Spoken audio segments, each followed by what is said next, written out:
Une question qui revient régulièrement. Y a-t-il des mesures d'aide à la lecture et à l'écriture pour les élèves qui ont des difficultés visuelles ou auditives intégrées au Chromebook? Et la réponse est oui.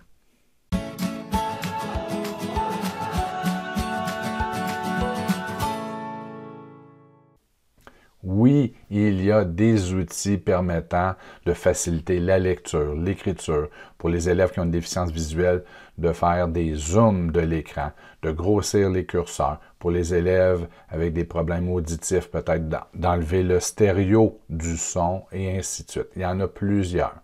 Aucun de ces outils est extrêmement développé, donc on ne pourra jamais rivaliser avec les fonctionnalités de logiciels tels Read and Write, Lexibar, WordQ et les autres, mais vous avez quand même la base d'intégrer à tous les Chromebooks du centre de service, et puisqu'il y en a plus de 8000 en circulation, alors pourquoi ne pas les utiliser au besoin?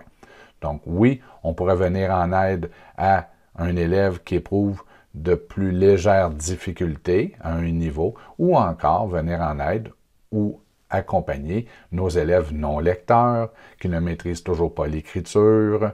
Donc oui, c'est possible, il y a bien des scénarios. Donc allons-y, dans cette capsule, nous allons faire le tour, un survol des différentes fonctionnalités pour faciliter l'accès. Et si jamais vous voulez aller plus loin dans une de celles-ci, vous pourrez l'explorer vous-même ou encore communiquer avec nous. Donc allons-y. Pour l'exercice, même si j'ai un Chromebook tactile, je vais utiliser uniquement la souris pour que vous puissiez bien voir le curseur. Donc, où trouve-t-on premièrement les fonctionnalités d'accessibilité? On va les trouver dans le menu paramètres ici au bas. Donc, je vais cliquer sur menu paramètres. Et dans le menu, vous avez ici le petit bonhomme avec les paramètres d'accessibilité. Allons-y. Et voici les différentes ou les principales fonctionnalités qu'on retrouve. ChromeVox, pour lire tout ce qui est à l'écran. Sélectionner pour prononcer la dictée vocale. L'inversion des couleurs, loupe plein écran, loupe ancrée, les clics automatiques, clavier virtuel, switch access. Et ensuite, ça, ce sont des fonctionnalités que l'on active. Et ensuite, il y a des paramètres que l'on peut modifier, soit grand curseur audio, et on va les voir. D'accord? Donc, allons-y immédiatement avec les paramètres. Vous pouvez, à n'importe quel moment où vos élèves peuvent le faire, activer grand curseur. Donc, on voit rapidement ce qu'il y en est. Et pour le désactiver, c'est ici. Donc, si jamais vous avez un élève qui l'active ou qui l'active par erreur, et ensuite vous demande comment faire pour le désactiver, c'est le menu paramètres, accessibilité, on vient ici au bas, et on désactive grand curseur. Audio mono, si vous avez des élèves qui utilisent les écouteurs et qui ont la difficulté avec le son en stéréo, on peut forcer la sortie en mono de tout ce qui sort comme son. Évidemment, lorsqu'on utilise les haut-parleurs intégrés à l'appareil, mono, stéréo, ça ne fait plus une véritable différence, mais lorsqu'on utilise des écouteurs, ça peut faire une différence énorme pour plusieurs de nos jeunes. Mettre le curseur de texte en surbrillance, vous allez voir, on va faire la même chose avec la souris, ça va être plus vite. Regardez, la souris, on voit rapidement le résultat, donc on peut faire la même chose avec le curseur de texte pour le localiser plus rapidement dans un texte. Mettre l'objet sélectionné au clavier en surbrillance. On va l'activer, vous allez voir. Lorsque l'on clique dans une page, en ce moment, on a l'entête qui est sélectionnée, et avec la touche Tab, je peux me promener d'un champ à l'autre. Donc, normalement, on le verrait tout simplement un peu comme en ressortir et c'est tout. Tandis que là, on peut demander qu'il soit en surbrillance vraiment pour mettre l'accent dessus. Regardez bien la différence. Si je reviens ici, je pourrais faire la même chose. Mais il n'y a pas la surbrillance, l'encadré, donc alentour. C'est ce que ça sert, à ça que ça sert. Donc, vous avez ici des paramètres que vous pouvez rapidement modifier, que vos élèves peuvent modifier. Évidemment, grand curseur, mettre en surbrillance le curseur de la souris et le curseur de texte peut être une très bonne idée. Et en terminant, il y a une fonctionnalité touche persistante que l'on peut activer. On le sait, nous avons régulièrement des élèves qui ont de la difficulté à faire des combinaison de touches. Par exemple, pour faire une capture d'écran, c'est CTRL et gestionnaire de touches, la touche qui est juste en haut de 6. Mais il faut tenir CTRL enfoncé et ensuite la touche gestionnaire de touches. Donc, si on active touche persistante, comme c'est le cas en ce moment, je n'ai qu'à cliquer sur CTRL et ensuite, je pourrais cliquer sur la touche gestionnaire des applications pour pouvoir faire ma capture d'écran. Donc, je ne serai pas obligé de tenir CTRL et gestionnaire d'écran enfoncé en même temps. Donc, c'est un outil que l'on peut utiliser. Par contre, il faut faire attention parce que ça pourrait jouer des tours. Des fois, on fait majuscule. Et là, majuscule est resté enfoncé, vous comprenez? Donc, il faut faire attention. Là, c'est le fixe majuscule et ainsi de suite. Donc, vous avez avec CTRL. Donc, je dois aller désactiver CTRL. Donc, une fois, on l'active pour une touche. 2 fois, il reste activé. 3 fois, on le désactive. Donc, il y a quand même quelque chose à faire avec cette fonctionnalité, mais il faut faire attention, ça peut jouer des tours si on oublie qu'on l'a activé. Donc, je vais aller le désactiver immédiatement. Donc, on a vu les paramètres du système d'exploitation que l'on peut modifier, touche persistante avec certains élèves pour être vraiment pratique.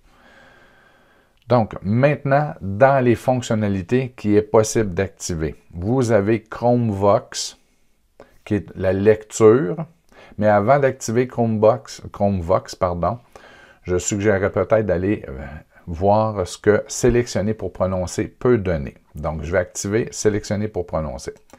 Évidemment, pour utiliser une telle fonctionnalité en classe, on suggère fortement l'utilisation d'écouteurs. Donc, il est activé, hein, cette fonctionnalité-là est activée, pardon. Elle est ici, elle est en attente. Je vais choisir une page web, mais ça pourrait être n'importe quel document qui a du texte. J'active. Et je fais lire. Grâce aux ateliers vécus en classe et au soutien du Conseil québécois de la coopération et de la mutualité, les élèves ont découvert les valeurs et les avantages de la coopération tout en développant des aptitudes liées à la gestion d'une entreprise collective. En mettant sur pied leur entreprise de produits d'hygiène éco-responsables. Je pense qu'on a compris comment ça fonctionne. Donc, lorsqu'on a terminé la lecture, on fait stop. On pourrait aller à une autre page, un autre endroit. Je veux faire lire ici ce qui est en haut. Un projet qui fait grandir de jeunes entrepreneurs. Publié le 4 avril 2023. Les élèves de 1 secondaire, concentration entrepreneuriat groupe 13. Donc, c'est ce que ça donne. Et possiblement que pour plusieurs élèves, cet outil pourrait être suffisant. Il n'est pas trop invasif, il n'en fait pas trop. On sélectionne et il lit. Et vous avez l'aide à la lecture avec le mot surligné qui suit le texte au fur et à mesure qu'il est lu. Donc, ça peut possiblement bien faire l'affaire. Pour le désactiver, on retourne dans Accessibilité, on désactive Sélectionner pour prononcer. Maintenant, si on désire avoir la lecture sans que l'élève ait nécessairement besoin de sélectionner le texte qu'il désire, c'est possible de le faire. Mais là, attention, parce que ChromeVox peut faire bien mieux, mais par défaut, ces paramètres en font peut-être un peu trop.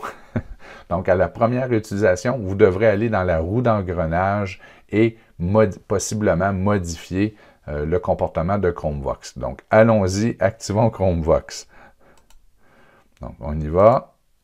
J'active ChromeVox et vous allez remarquer qu'au haut de l'écran, il va y avoir une barre noire supplémentaire qui va s'afficher avec évidemment le X pour arrêter ChromeVox et la roue d'engrenage pour le paramétrer. C'est là qu'on va aller au début.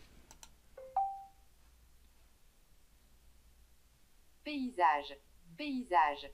Voici. La fonctionnalité de commentaires audio ChromeVox. Je vais désactiver ici la description détaillée ainsi que la lecture automatique. Cocher. Lire la page automatiquement après son chargement. Cocher. Lire la page automatiquement après son chargement. Là, ça va prendre quelques secondes.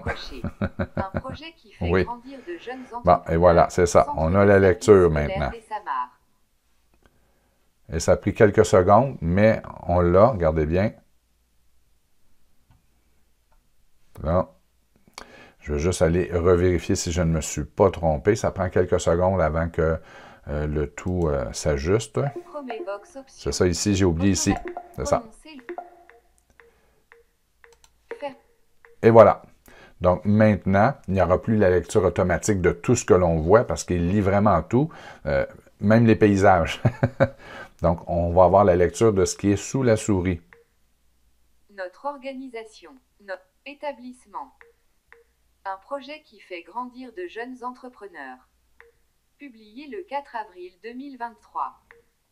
Secondaire, concentration entrepreneuriat groupe 13, de l'école.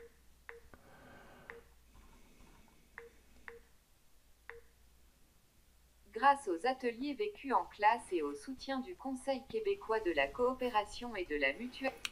Donc,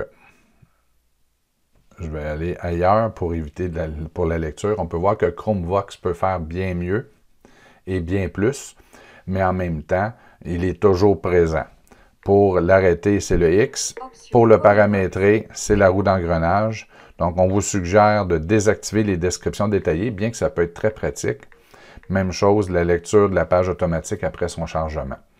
Donc, activer les descriptions détaillées, c'est qu'il va même indiquer où on peut faire un on-off ou ajuster le volume ou utiliser les touches du clavier. Par exemple, s'il y a un menu à l'écran, ChromeVox va même prendre la peine de dire à l'élève qu'il peut utiliser les flèches du haut et du bas pour se promener dans le menu. Donc, ça fait quand même beaucoup, mais pour certains élèves, ça pourrait être pratique. Vous avez évidemment les ajustements que vous pouvez faire au niveau du timbre de la voix, les mots, rien, bon, et ainsi de suite. Ça vaut la peine que vous alliez faire le tour. Mais, à première vue, la troisième option pourrait être la bonne. Et là, je vais aller mettre en dormance ChromeVox. Donc, vous avez des outils d'aide à la lecture ChromeVox qui peut à peu près tout faire.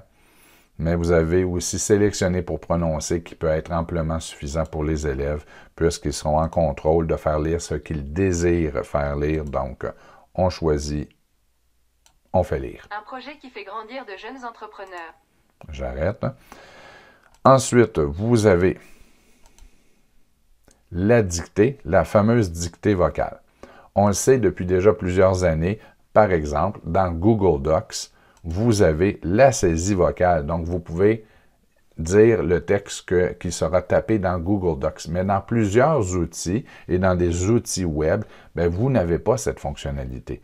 Par exemple, si je venais dans un Google Slides, vous pouvez voir le réseau pas très rapide ce matin. Dans un Google Slides, bien là, je ne pouvais pas faire la saisie vocale puisque dans Outils, la saisie vocale n'est pas là, sauf pour dicter les commentaires du présentateur. D'accord? Donc, pourrait-on dicter un texte ici? Donc, pour nos élèves qui ne savent toujours pas écrire, pourrait-il dicter quelque chose dans un Google Slides ou dans une page web ou dans un courriel? Et la réponse est oui. Donc, on vient ici, on active la dictée. Et ce qu'il reste à faire, c'est d'amener le curseur au bon endroit. On active le microphone.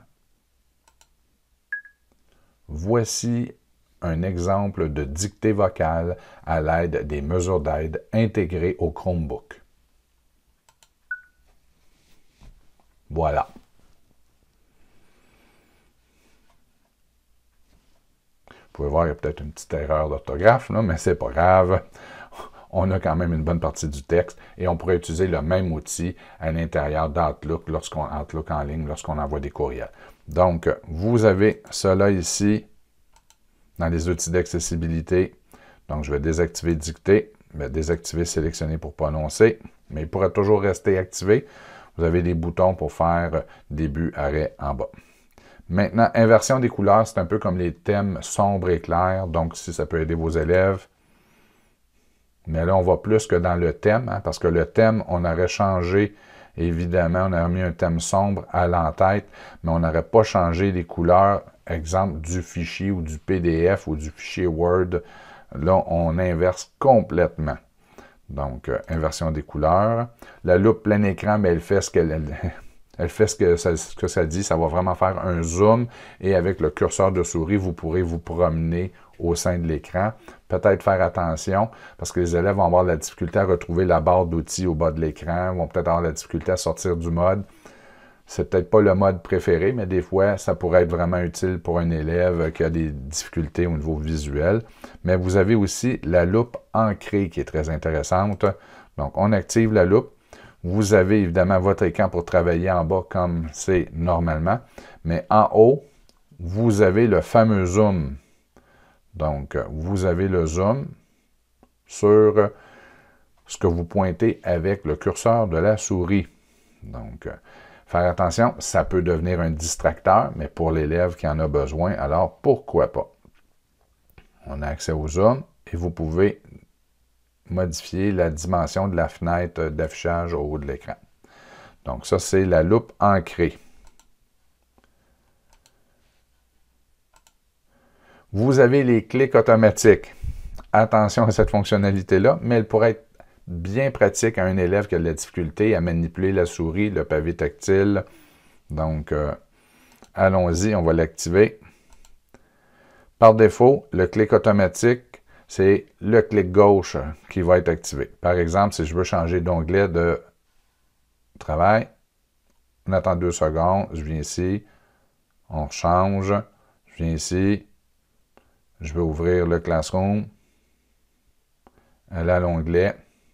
Tout ça sans toucher au bouton de la souris.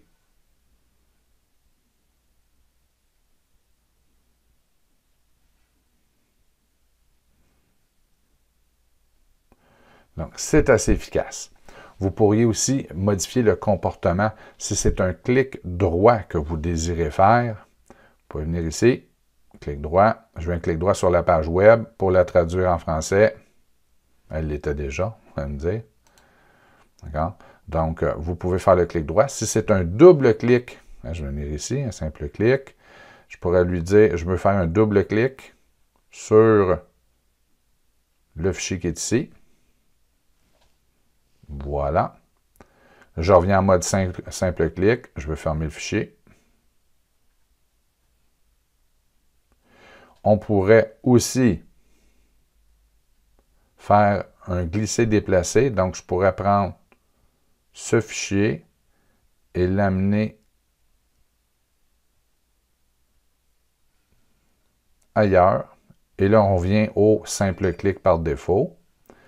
On pourrait faire défiler.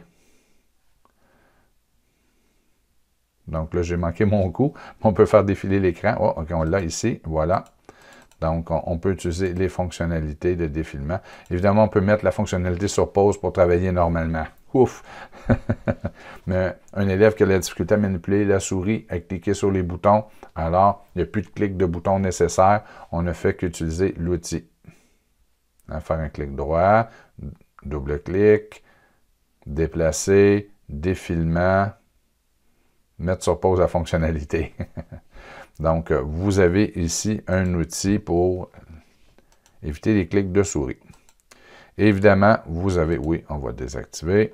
Et pour pas mal terminer, si je me souviens bien, non, on en a deux. Le fameux clavier virtuel, aussitôt lorsqu'il est activé, que vous allez cliquer dans une boîte de saisie de texte, alors le clavier virtuel s'ouvre. Lorsqu'on arrive ailleurs, il se referme. Donc, comme on est habitué de le voir avec les tablettes ou encore avec les Chromebooks lorsqu'ils sont en mode 2 en 1, en mode tactile, en mode tablette. Donc, le clavier va apparaître automatiquement lorsque vous entrez dans une boîte de saisie de texte, mais aussi vous pouvez le faire apparaître à n'importe quel instant en cliquant sur le pictogramme de clavier au bas de l'écran. Donc, vous avez ici le clavier qui s'adapte à la langue du clavier de l'appareil Chromebook. Donc ici, on est en canadien-français, donc on va avoir les caractères accentués. Vous avez un gestionnaire d'émojis. Donc oui, vous pouvez ajouter des émojis directement. On peut revenir au clavier standard en cliquant sur ABC. Si vous désirez faire retirer le clavier, vous pouvez cliquer ici sur la touche clavier. Donc on le ramène. Et là, la particularité du clavier virtuel est vraiment sa force. Vous avez la chance d'avoir le presse-papier, mais aussi d'avoir le mode écriture manuscrite. Avant d'aller plus loin, Vous avez deux versions du clavier parce qu'on le sait, le clavier virtuel prend beaucoup d'espace à l'écran, donc près de la moitié de l'écran. Si vous désirez utiliser un clavier plus petit, vous pouvez toujours le transformer en clavier plus petit comme celui-ci. Donc, revenons au clavier standard. Vous avez le paramétrage du clavier, mais allons-y avec le mode écriture manuscrite. Donc, si vous avez un Chromebook tactile ou un stylet, vous pourriez écrire et vous allez même avoir, regardez, bonjour. Et on vient d'écrire bonjour. Là, on a écrit nulle part parce qu'on n'était pas dans une boîte de saisie, mais vous avez la reconnaissance de l'écriture manuscrite avec même une certaine prédiction de mots. Donc, on n'a même pas besoin de terminer d'écrire le mot. Il va nous aider à compléter celui-ci. Et évidemment, vous avez aussi la saisie vocale. Donc, si je cliquais ici dans la boîte de saisie et je choisissais le microphone, je cherche un document. Je vais l'arrêter, mais vous comprenez que ça fonctionne très bien. Donc, et là aussi, vous avez évidemment une espèce de prédiction pour vous aider à compléter vos phrases. Donc, c'est les spécificités du clavier virtuel et qui fonctionne très bien. Donc, pour l'ouvrir, pour le fermer, pour la saisie vocale, ensuite, vous avez la saisie manuscrite. On peut faire disparaître les éléments de la barre ou les faire réapparaître ici. Donc, vous avez la saisie manuscrite, la saisie vocale, la configuration, le mode petit clavier, grand clavier et le fameux presse-papier. Et la dernière fonctionnalité nécessite un équipement externe, mais elle est quand même là. Et c'est Switch Access. Donc, pour la grande majorité des gens, c'est un non-lieu, mais vous avez Switch Access. On peut brancher des gros boutons de couleur au Chromebook. Donc, vous pourriez avoir 2, 3, 4 gros boutons, un bouton orange, un bouton rouge, un bouton bleu, et auxquels on attribue des actions. Donc, par exemple, ouvrir un menu ou fermer la fenêtre ou aller à la prochaine fenêtre, à la prochaine page, ainsi de suite. Et on pourrait avoir une barre avec des boutons de couleur pour réaliser les actions sur le Chromebook. Donc, oui, c'est possible. Non, on ne l'a pas. Et si jamais, là, je vais désactiver le clavier virtuel.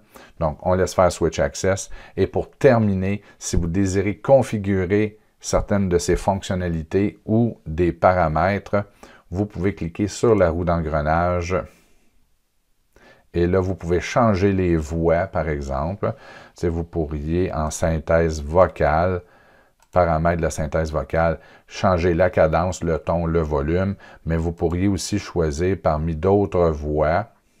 La voix 1 est par défaut, mais vous pourriez choisir une voix d'homme, une voix de femme. Bon, les paramètres qu'on est habitué maintenant de voir un peu partout. Vous pouvez faire les tests. Je suis la voix de votre synthèse vocale. Évidemment, vous avez la voix préférée aussi en anglais que vous pouvez ajuster et vous avez d'autres moteurs que vous pouvez utiliser, mais utilisez les voix Google, ce sont les plus fluides. les plus fluides. Donc, vous avez des paramètres que vous pouvez ajuster, pas uniquement pour la synthèse vocale, mais bien pour à peu près tous les outils d'accessibilité qui sont fournis avec le Chromebook. Donc, est-ce qu'on peut remplacer WordQ et la prédiction? Non, on ne peut pas. Mais est-ce qu'on a des outils qui sont démocratisés, donc à la grandeur, qui sont accessibles pour tous les élèves? Oui. C'est gratuit. Fonctionne-t-il bien? La plupart, oui. Donc, vous pourriez introduire l'utilisation d'un de ces outils, surtout si, par exemple, vous êtes avec des non-lecteurs ou des élèves qui ne maîtrisent pas l'écriture. Donc, oui, ça pourrait simplifier leur vie ainsi que la vôtre. Donc, bonne utilisation et à la prochaine. Désolé si la capsule est longue, mais il y avait quand même beaucoup de choses à voir. On se rappelle, pour y aller, menu paramètres, fonctionnalité, ici le bouton accessibilité et vous choisissez. Dans mes suggestions, avant de vous lancer dans Chromevox, j'essaierai peut-être sélectionner pour prononcer. Au revoir.